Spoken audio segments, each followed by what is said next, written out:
quite interesting. She talks about treasures in museums. I don't know if many of you will remember, about sort of 15 years ago, it was really popular to call museum exhibitions Treasures of Persia and Treasures of Egypt. This segment's the only one that thinks that title's a good idea. They go, oh, Treasures of Persia. It's also quite a good section because the American lady is evidence, because you're probably all wondering, you know, how can there just be 8 segments in the population? The reality is, you know, we are bits of a number of segments, and when we do the analysis, we have to make some decisions based on what are you most, about which segment you're in.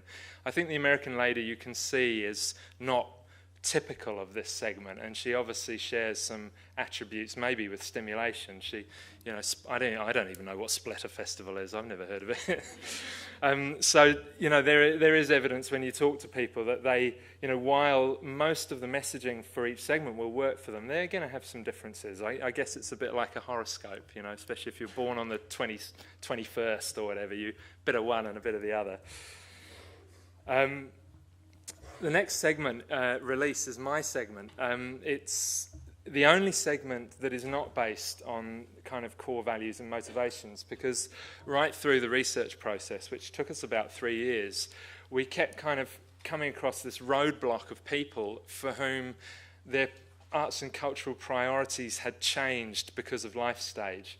And they're typically people whose jobs or family life have become so demanding that their engagement with arts and culture has suffered as a result. So they're often quite wistful about their engagement. You know, oh, I remember when we used to go to things and it was great. And so they're, you know, as you can see, they're juggling here, and they're typically people who are very, very busy. So what they're looking for in engagement is actually an escape from that. So the more that we can promote the social benefits to them, the more likely we are to attract them. They don't necessarily want to take their children to things. They want to leave the kids with a babysitter and go out in the evening. There are 10% of them in the population, and as you can see across New Zealand and the UK, it's about the same proportion. And I think that's further evidence that this is something that happens at a particular time in people's lives. They're typically kind of younger adults, you know, between about 25 and 40. I often get asked, well, it must be really easy to reach them through social media and that kind of thing.